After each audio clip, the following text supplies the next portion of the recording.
Best man cried at the wedding because he's in love with the bride. Dang, the best man's really got the worst timing. When my friends Alice and Dom, mid-20s, announced their engagement, people were happy for them. They'd been dating for a few years, so it wasn't a huge surprise. Alice was a social butterfly, but when she and Dom started dating, her priorities shifted to her relationship. It didn't take long for the two of them to be doing their own thing all the time. By the way, this comes from Angry Jets fan, and if you want to submit your own stories, go to the r/OK Storytime subreddit. I'm Sophia. I'm Matt. And we're here to give good advice goofily, but we don't have all the answers. We only know what we'd do, so let us know what you would do in the comments. And OP says, prior to the engagement, Alice introduced Dom to the friend group. Dom was rough around the edges and mainly kept to himself. He wouldn't engage in conversations, and when he did, it was quick one-word answers. He didn't seem uncomfortable, more like disinterested. No one really vibed with Dom. He often blurred the lines of joking around with simply being a knucklehead when he occasionally opened up. More importantly, the guy drank way too much, which caused additional issues. A lot of the following story doesn't involve Dom since he took a back seat to everything. Since Dom had no real friends, I was asked to be a groomsman because I was friendly with the bride. I was surprised, as I wasn't a close friend, but I happily accepted. When the wedding party roster was filled, I was surprised that no one except one bridesmaid and the best man was actually close with the couple. Even the maid of honor was surprised to be asked for that role, as she also only considered herself an acquaintance. Apparently, they'd lost a lot of friends over the years, so they were scraping the bottom of the barrel. Alice had 3 other really close girlfriends who I was shocked weren't bridesmaids. I talked to one of them at the wedding, and she was on the verge of tears telling me how sad she was, that she wasn't asked and had no idea why. As soon as the engagement hit, Alice distanced herself from them out of nowhere. The best man, Mac, was Alice's childhood friend. On the surface, they had a really close friendship, but anyone who paid attention could tell the guy was in love with her. The bride definitely knew this and should have had a conversation with him, but she didn't. Mac and Alice had a great relationship with each other, had tons of inside jokes, knew each other inside out, and were genuinely good friends. But she seemed to have a better relationship with him compared to the groom.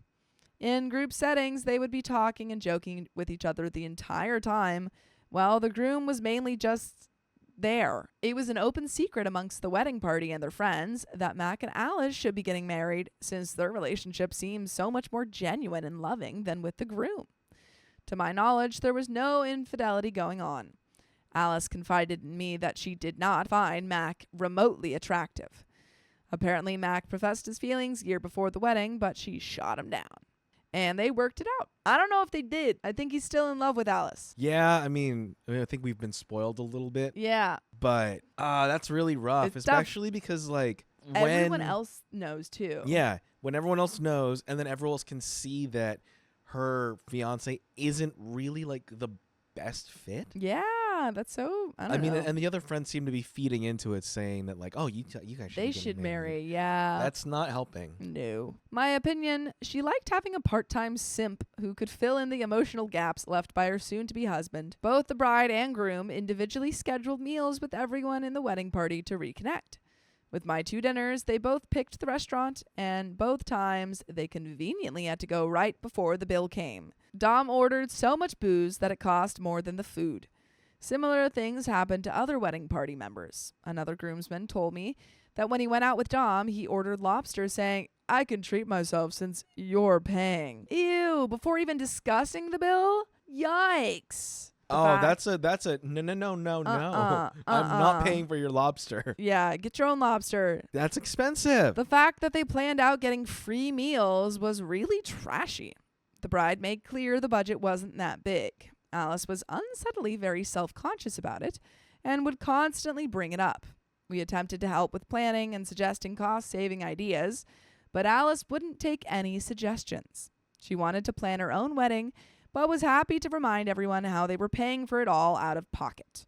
Alice flirted with the idea of making invites into tickets that you'd have to buy to attend the wedding. Thankfully, Alice's parents talked her out of it. Apparently, Alice was so set on doing this that she resented her parents for talking her out of it. The entire wedding planning process, I could tell the relationship had been strained, and this was the main cause. Sometime after this, the wedding invite list was purged to remove 50 people. The wedding invites had already been sent out at this point. But the ridiculous thing was that the couple wanted the wedding party to help decide who to uninvite. It's a game show. Yeah, who are we voting off the island? And wanted us to be the ones reaching out and telling people they weren't invited anymore. This is because, and I quote, "if it comes from us, they might get mad at us and not get us a gift." We didn't even know most of the people on our invite list. Imagine getting a text or email from some random person you don't know telling you that you're no longer invited to a wedding. No one in the wedding party volunteered, and the next day, those of us that had a +1 got them taken away as punishment. As the wedding day came closer, the couple started acting more unhinged. Alice canceled the bachelor and bachelorette trip, which the wedding party planned and were going to pay for, and told us just to give her the money so she could use it for her wedding instead. This included the money you would spend on food and souvenirs, as it would make everyone's experience at the wedding more enjoyable. This caused some fighting as people already took off work and made arrangements for childcare for the trip. But they didn't care. They wanted the money instead of the trip. It wasn't even a huge expensive trip. It was a weekend cabin getaway. The trip was canceled. Only the best man gave the couple money. And before you know it, the weekend the trip was planned, we see on Instagram that the couple was in Vegas alone. After throwing an engagement party and a bridal shower, they threw a last-minute Jack and Jill party.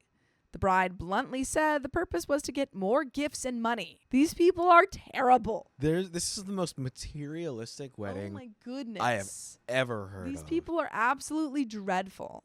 I would not go to their wedding. Like, the priority for them isn't to get married. No. The priority is to we already know that she accumulate doesn't even wealth. like him that much. Yeah. That was the other plot of the story, is that the best man's more in love with her than her groom. I don't know. Maybe they're just not as emotional with each other. Like, I know people who are, like, very committed to each other, but they're just not outwardly emotional when it comes to their relationship. They feel like that's a them thing that the world doesn't need to see. But for these people, it's very different. Yeah. It's very much like, yo, you want to do this scam with me? Yeah, this is a scam wedding. Maybe that's it. Maybe they're never, they never plan to get married. They just want to scam people out of money. The bride, worse, Alice purposefully invited people who had been uninvited from the wedding so she could still get money and gifts from them. I called her out on this, but she said, I don't understand what it's like to throw a wedding and that everyone does it. Day of the party, only one of the formerly uninvited people showed up, and they didn't bring a gift. One of the bridesmaids, Kay, was also engaged and got married a month before Alice and Dom's wedding, and this caused drama. Kay and her fiancé both came from wealthy families and threw an insane wedding. But Kay was the most humble person ever and didn't even mention her wedding in front of Alice. Alice, however, went out of her way to always compare her wedding plans to Kay's and make Kay feel uncomfortable. After Kay's wedding, Alice accused her of putting more money into her wedding in an attempt to be better than Alice's. This behavior was constant and led Kay to drop out of being a bridesmaid. Alice begged her to stay while apologizing, which Kay reluctantly agreed to. Very quick vignette. The wedding party plus a few other people discovered that Alice was starting rumors to get each other mad at each other, but would then offer to talk to the other person to help fix things. A good example was Alice telling Kay that I hated her husband's actions during her wedding, but that she talked me into calming down and not mentioning it. Kay talked to me directly about this, since we're adults and not in high school, and I had no idea what she was talking about. Her husband is a close childhood friend, and we had the time of our lives at this wedding. Similar instances happened with other people too, with Alice saying something completely false, but claiming she already fixed it by talking to the other person. I asked the best man, Mac, what the heck was going on, and all I was able to get out of him was that Alice means well and just wants to be there for us if we're having problems with each other. But it sure felt like Alice was trying to tear us all apart. We all go to the rehearsal dinner the day before the wedding. The rehearsal wasn't at the venue, and instead was at some tiny church on practically the other side of the state, which was a long drive for all of us. The church's layout was completely different than the venue, and the couple had no connection to this church. Rehearsal started at 6 and ended 45 minutes later, And the couple said thanks and dismissed us. I spoke up and said, "What about dinner?" And Alice responded, "Oh, we didn't plan on feeding you guys, but there are a few places around here if you wanted to get dinner." I'm sorry. At the rehearsal dinner? It's kind of there in the was name. no dinner? You didn't even get pizza for anybody. Like, that's cheap. I'd be like, okay, what is this? Like 6th grade? But also, I will not say no to pizza. I think I might get pizza after this now. I want pizza. Gotta go get pizza. God, Maybe I I'll want make pizza. Ooh. I get the Trader Joe's dough. Tasty. I bet you a pizza party would be better than this wedding. Yeah. OP, why are you still there? Yeah, I'm Why gone. are you as the OP? Unless you're like living for this drama. Yeah, unless It doesn't that's even sound like your OP's very favorite close part. to these people. No, she said at the beginning. I'm not very close to these people. I guess this is probably like the most exciting thing Yeah, that's happened to she's this like- friend group in a while. It's It's like, like I guess I have the week ooh. off. It's like how like people in a murder mystery like don't leave the murder scene. Yeah. They're just Yeah, like, they're like, "Ooh, I I'm gotta living watch this." it. And Alice responded, "Oh, we didn't plan on feeding you guys, but there are a few places around here if you wanted to get dinner." We'd all driven over an hour to the middle of nowhere for this thing that started at 6 p.m. Alice quickly read the room and realized we were about to bail on the wedding itself, so she backtracked and said she'd figure it out. An hour later, we were eating subs from a local grocery store. You couldn't have asked for better weather. High 70s, low 80s, no humidity, not a cloud in the sky. Absolutely beautiful. It was a shame we didn't get to enjoy it. I pulled up to the venue 90 minutes before the ceremony and immediately commented on the weather. Another groomsman cut me off and told me to shush, as they didn't go for the outdoor wedding package to save money. 10 minutes prior, someone had commented on the weather and got berated by Alice for money shaming her. The difference for the outdoor wedding was $250. The venue had no air conditioning, and the thick floor-to-ceiling windows acted as a greenhouse. The wedding party showed up 90 minutes early, dressed in our wedding attire, to a venue that was not set up. The couple didn't want to pay the venue to set up chairs or decorations, so they ambushed us with that responsibility. We reluctantly set up the venue with Alice micromanaging. On the wedding party group chat, we all decided to be bigger people and just put up with them for one more day. We got sweaty putting everything together. The ceremony and reception took place in the same room, with round tables set up and the altar at one of the walls. You're really putting this Yeah. on your wedding party who've spent time and effort to Already, look nice. yeah. And likely in clothing that's not supposed to move like that. No, especially like women in dresses. They're not supposed to move like that in that kind of You're attire. sweating. It's hot. We already know it's hot. They're not even probably in dancing attire yet. No. So they can't even, like, that would be a little bit more understandable. Yeah. Like if you had to, like, set up for the after party. Yeah. Is she All wearing right, her whatever. wedding dress yet? It's 90 minutes before the wedding. She didn't pay for the I need to put my Yeah. clothes on in the dressing room package. Yeah, she's got like a little towel outside that they're going to hold up. For the ceremony, more than half the people needed to adjust their seats to face the right direction. The ceremony started. There was no dress code on the wedding invite, so people were dressed all over the spectrum, from tailored suits to jeans and sneakers. The photographer and videographer were good professionals with quality equipment. Only issue, they were both over 6 feet tall, built like linebackers, and didn't wear invisibility cloaks. During the ceremony, 3 elderly guests kept shouting, "I can't see! You're blocking my view!" whenever one got in front of them. The pictures ended up being great, though. The wedding was supposed to start at 2. At 2:25, we got the signal they were ready. Honestly, that's not that bad. No. 25 minutes, not that bad. That's nothing. Yeah. It's like you watch a couple YouTube videos. Yeah, in the you're meantime. like, you "Oh, listen, it's coming you up listen to soon." an episode of OK Storytime while you Exactly. wait, you know? It's easy. We got into positions and quieted the crowd. At 2:51, the bridesmaids and bride finally came out to the Superman theme song. We were already uncomfortable with the stagnant hot air. The ceremony was longer than it should have been. The bride's family performed 3 separate 4+ minute original songs that were varying levels of bad, with the occasional "I can't see" throughout, adding flavor. The bride's vows went on, while the groom's vows were 2 or 3 lines that he didn't memorize. The groom looked like he didn't even want to be there. Bride and groom kissed. Then came the speeches. The maid of honor went first and delivered a textbook speech talking about how well she knew the bride, how much they loved each other, and how happy she was to see her on her wedding day. Then came the best man. Finally, the title of the story. And as soon as he started, his voice was already cracking. He proceeded to spend the next 5 minutes detailing his experiences with Alice and how close they were and how important she was in his life. The poor guy had to stop to compose himself twice. He was fighting tears as he described the wonderful memories they had together, how she made him feel and how amazing she was. The whole time during the speech, the bride looked so touched and happy, while everyone else looked horrified. The speech ended with him wishing her the best in her new chapter in life and that he'd always be there for her, with tears running down his face. Not once did the best man mention the groom during his speech. The only thing I will say, why would you pick your best man to be your partner's best friend? You know, like if you want a best man who's got to talk about the groom, maybe pick the groom's best friend, not the bride's best friend. Why would... Maybe he has no friends. Seems like it. The groom didn't even seem to mind. He just sat there the entire time with a blank expression on his face. The finger food was good, but the issue came with the drinks. It was a dry wedding, but no one bothered to tell the groom as he was hitting a flask the entire reception. There was no attempt to have any effort for the drinks, no mocktails or anything.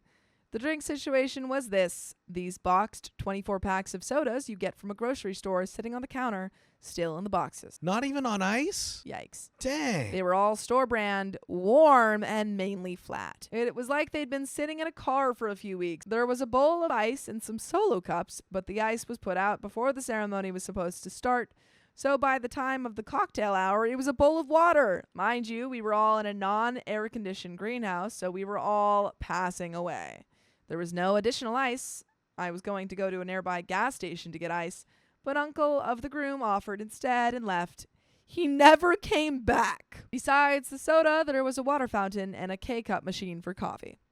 Food was pretty great, not gonna lie. It was catered by a family friend who had a Greek restaurant. Very good. 10 out of 10. Best part of the wedding.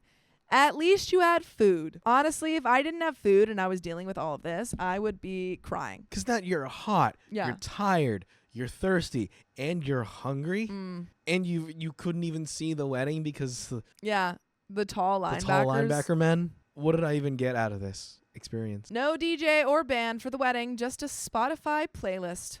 The bride made it with no input from anyone else. She was adamant about having people dancing and would go to tables rudely asking why they weren't dancing. The music was horrible. There wasn't a single dance song on the playlist. The bride didn't want songs like the Wobble, Cha-Cha Slide, the Macarena, Cupid's Shuffle, etc. because she thought they were trashy and thought most pop music was satanic. Who is this woman? What? Who are you? Oh, okay. So you go to Las Vegas, aka Sin City. Yes. And then you're worried about, because I don't think it's, I've been to Vegas many times. There's people I've known who refuse to go because it's Sin City. Yeah. But then it seems then like this is what? Maybe you'll go there, but you won't like listen music. to pop music because it's Satanic is crazy. What? So imagine getting dragged to the dance floor to try to get down to Clocks by Coldplay. How exactly do you get jiggy with it to Karma Police? Anyone know how to tear up the dance floor to It's My Life by Bon Jovi? The best part of any reception is a circle forming around people breakdancing to Pink Houses by John Mellencamp, right? After like 45 minutes of awkwardly being on the sweaty dance floor as the third power ballad in a row came on, people started to leave. It was one of those things where as soon as the first people left, a tidal wave of everyone else leaving came after. The father of the bride started taking down the decorations and asked for help. I wanted to avoid the angry-looking Alice, who was beginning to argue with Dom over something, so I happily assisted. We put everything in boxes and caught up with the remaining members of the wedding party. At this point, there was only a handful of family left besides us, and the couple was nowhere to be found. According to the father of the bride, Alice, Dom, Mac, and the mother of the bride were talking in the changing room. The dad gave us a heartfelt thank you for everything and said that there was no point for us to stay, as practically everyone had left at that point. We helped him load up his truck with some of the equipment he bought. We went back inside to say goodbye to the couple, but as we came to the changing room door, all we heard was muffled yelling, so we figured it was best not to go in. We all went to a bar and got some drinks to decompress. Unsurprisingly, we found a lot of people from the wedding there, enjoying the AC and cold drinks. After writing this all down, I realized that there are much worse wedding disasters on the sub, but it was the build-up that made everything worse. Venue being hot and muggy while we had virtually nothing to cool off with made emotions high, and maybe in a world where there was AC, it wouldn't have been so bad. By the way, it wouldn't be so bad for you to listen to full episodes of stories just like this. Just go to Spotify, Apple Podcasts, or iHeartRadio and search up OK Storytime. There is a little bit left to this story. Any final thoughts? I'm surprised that the wedding actually even happened. Me too. Like that, and that anyone came. I know. That people stayed for as long as they did. They stayed to pretty much the end. Maybe just because of the Greek food. That was the only draw to this wedding. But like, it's gotta be good. You can go get food on your own. Yeah, I'm sure there's got to be a Greek restaurant around the corner. I mean, or not around the corner, a but euro close by. is good. Yeah, but I can buy a euro on my own. Yeah, it's okay. Yeah. Wow, I hope that you're not friends with these people anymore. I would never talk to these people again. No, that's what I was gonna ask you. Is after this wedding, like, how does anyone remain friends with these people? I don't. I'm like, hey, like they talk to me. I don't, I respond in short 2-word answers. Like, oh, thanks, great wedding. See you around. That's it. That's all they're getting from me. I hate these people. But there is a little left. In the days and weeks following, no one could stop talking about the best man speech. Now we all felt bad for him and couldn't believe what we witnessed. The couple burned a lot of bridges during the whole wedding process, so no one really knows how they're all still doing. But to my knowledge, they're still married with Max still in the picture. So strange. I'm happy the couple isn't in my life anymore, but I honestly hope they have a healthy and happy marriage and life together. I'm sure in their version of this, me and the wedding party are the villains who ruined their special day, but hey, that's life. And that's the end of the story. My best friend turned greedy over her wedding, and I was her victim. No, let me out. I have a best friend who is soon to be a bride, and a not so soon to be ex-best friend after her tacky wedding this fall. By the way, this comes from anything or anyone, and if you want to submit your own stories just like this one, go to the r/OK Storytime subreddit. I am Matt. I'm Sophia.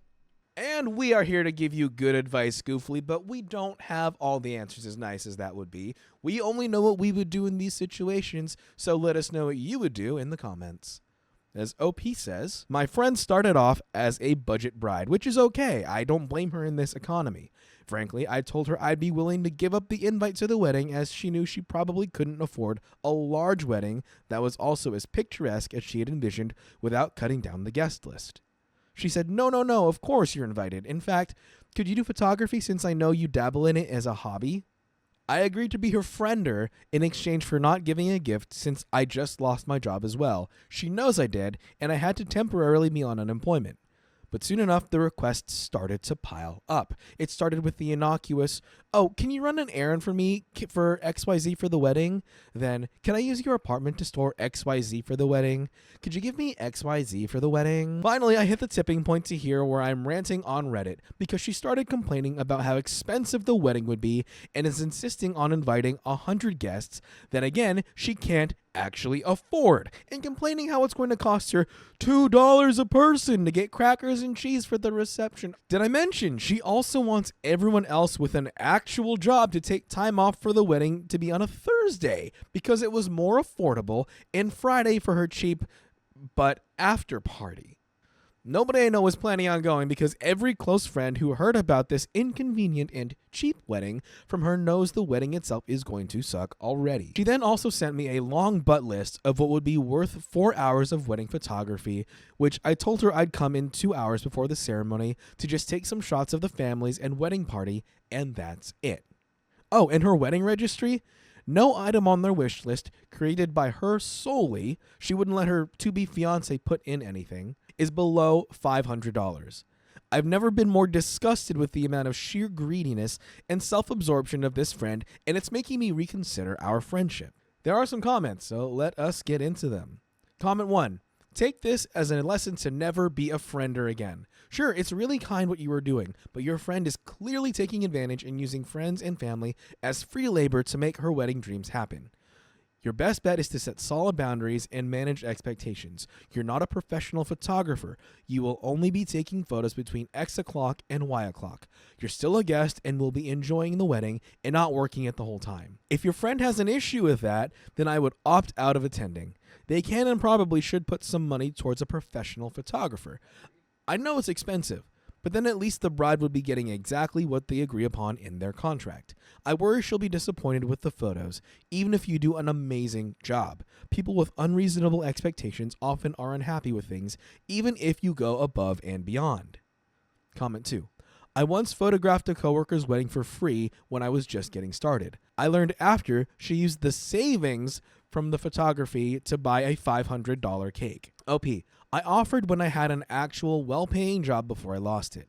I lost it and she was just like, "Oh, that's so terrible. Well, about my wedding photos you promised to do for free." In her mind now, I have so much free time. Since losing my job, I should have plenty of time to learn how to take good photos. So the reply was, you know she's going to expect those photos to look like they're taken by a professional with decades of experience, and any comment from you about never having taken wedding photos before will be met with, "But you had all this time to practice." If you do decide to go ahead with this, I would expect that the friendship will not survive. I wouldn't be surprised if any problems that come up during the wedding, and you know this wedding is going to be a disaster, she'll blame you because no good deed goes unpunished. Comment 3. She should wait a year or two to save up and get the wedding she wants, instead of relying on people's kindness. Who even has the time to deal with other people's problems? The OP said, I told her to either downsize that wedding to immediate family, get married, move in, then have a bigger party later, like people during the vid did, like vid couples, or to move in with her now fiance and save up for the party later, or to have her taken her parents' offer to live rent-free at their house. She literally lives 10 minutes away in the same town of her parents. Her parents said they wouldn't charge her rent or food bills, so she'd have been able to pocket $400 a month for the wedding since the beginning of the year when she got engaged, from her gig work her dad finds her, and from their side hustle. There is an update. Just to quickly reply to the, "Oh, have you communicated to her about this?" Yeah. We've had our squabbles about her overstepping boundaries. About 2 years ago, she broke into my apartment to impress some peers with a Bluetooth boombox I owned just to help herself, because I'd given her a spare key in the past to take care of my cats whenever I'm out of town. That's not an open invitation. No. Like, what if things were going on in that apartment? Like, yeah. What if there was like a business meeting, Anything, or something else going on, or I don't know, they were summoning demons. I would be super You've released upset the about demons. that. Yeah, you released the demons. That's your fault. If she was not apologetic after that, This doesn't seem like an apologetic person. Friends. I would cut back on that friendship. Yeah, I don't think that there was an apology afterwards. I feel like there was. You gave me the key. Yeah. Afterwards. I would not have been at this person's wedding. No. I would not have been have offered free services. I would have been like, hey, I'll charge you 50% of what I normally get as a gift to you, but I'm not giving that you for free. Agreed. I was working from home at the time at a remote call center, and she tried sneaking in because I was in a walk-in closet and gambled I wouldn't hear her or couldn't leave because I'd be with a customer. Yo, if someone breaks into my house, I'm saying, hey, someone's breaking into my house. Yeah, pause real quick. This is an issue. I've I got will a be break back. in. Yeah, I have a robber in my Here, house. I'm calling the police right now. Yeah, wow, that's wild. That's ridiculous. Imagine like you're on a call, you're on a business call, someone breaks in your house, and you're like, could you break in later? Can you come back? I'm on a call. That's crazy. I knew exactly what she would do because first she sent me a text to ask, and I decided I'd test her and ignore it and not respond. Excused myself from work, then just waited behind the front door for 10 minutes, and then lo and behold, look who was slowly turning the key in the front door to just help themselves without permission to the boombox. You should have seen the expression on her face when I opened the door and was shaking with rage, demanding to ask her what she thought she was doing. Her excuse of an apology was because I didn't say no, and she couldn't tell whether or not I'd read or not read her text request and didn't respond explicitly with an answer that it was a yes. I told her back then a non-response from me is as good as a no. I had to then pay to change the locks and get new keys to the apartment 2 years ago because I knew she'd be a menace. I told her exactly how violating it is to break and enter my apartment without being invited over, and she deflected it and said I have no right to use the word violating because it triggers her anxiety since she had an awful childhood, and what she did was a simple mistake versus her past. That's gaslighting. Yeah, That's like, that's it was a extreme simple gaslighting. mistake. What do you mean you're upset at me for breaking into your house? You can't use the word violating. It's not violating. Because I said so. Because I had a bad experience with a violet crayon in the Yeah. past, and it sounds the same. And it sounds really similar, and it's honestly triggering me. This isn't to like not anyone's PTSD, but this girl does. I doubt she has something like that. Yeah, She's just gaslighting, and she just sucks. This is not a good person. Yeah. On top of offering to do the photos and somehow figure out something for the ceremony, what I've contributed in addition: old party decorations I've had, fabric I had on hand that coincidentally worked for her wedding theme, big plastic disposable platters for the Ritz crackers and cheese she'll be spreading thinly over them and placing carefully, one on each table. Oh my God, she's not even using like good crackers. She's using Ritz crackers, which are delicious, but are not wedding crackers. It also seems like she's just using like 5 Ritz crackers per table. Squeezy cheese. Yeah. You got a little spread of cheese. I and love 5 Ritz crackers. I will happily eat I'd squeezy house cheese. some Ritz crackers right now. But I don't serve that at a wedding. There's better crackers. You can, like, go to a grocery outlet bargain market if you have them or something like it. They have discount crackers that are fancy crackers, but they're on Cheaper. discount because Yeah. they weren't bought yet. Yeah. And they're still good. They're still delicious. And They're not still Ritz. more fit for your wedding than these Ritz crackers. But you know what is also fit for your wedding? While prepping it all, while figuring out the details, you can listen to full episodes of OK Storytime just like this one. All you have to do is just go to Spotify, Apple Podcasts, your favorite podcast platform, and look up OK Storytime. There's one more Excellent update. way to prepare for a wedding. Oh, absolutely. You can Yeah. learn from these people's experiences. Yeah. Yeah, right before you go into a wedding, you're like, well, I know what I'm not doing tonight. Oh, not buying Ritz crackers. Well, we got a little bit left, but Thoughts, Sophia? As a I'm not resident friends with this anymore. wedding goer? Yeah. I'm not friends with this person anymore. That's it. I'm fed up with her. I'm saying bye. You could figure out your wedding for yourself. Maybe I still go to the wedding. Maybe, but I'm certainly not helping with anything. Yeah.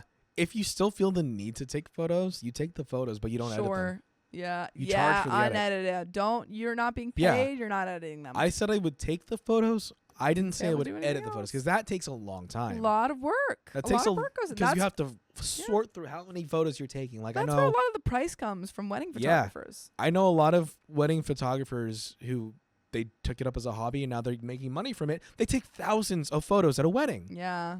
Like you have Especially to being sort someo's friend through at that thousands. wedding. Yes, exactly. You want to do a good job, so you take thousands of photos. You have to sort through the good ones, Yeah. send them to them, do the edits, then Yeah. send them back, and it's just No, it's thank so you. much. No. So update time. She's shown me her wedding budget. I've hosted friends' parties in the past, and I already pointed out to her she needs to use the rule of 6 ounces of protein per person, or like 12 to 15 pieces at least accounted per person as a general rule of thumb if you're only serving appetizers. She only laughed at me and said, well, that's the idea. If I starve everyone, they'll have to go out and buy food somewhere else. I also provided envelopes I had on hand for her wedding invites and cleaning up after her for when she wanted to use all my available pots and pans for her solo wood flowers. There are comments. Why would you keep a friend who you know will break into your home and steal from you? She's not a little kid who made a mistake. She's a thieving adult who isn't going to change. She's going to continue to be horrible to you for as long as you allow her to. Cut her loose. The OP posted and was downvoted. At the time my boyfriend preached to me I shouldn't because we're all going to Universal and I should practice forgiveness at the time, and I had paid for her Universal ticket, and it would be too awkward to swap out the ticket's name with hers. Comment number 2. Why are you friends with this person at all? She's broken into your apartment, and it sounds like that is just one of many things. Another comment. This is on you. She's an energy vampire, and you should have broken up with her a long time ago. A true Colin Robinson. Yes. Colin Robinson. Well, Rob being an energy vampire. Much like what we do in the shadows, we won't see what these people Yeah. do in the shadows because that's the end of that story.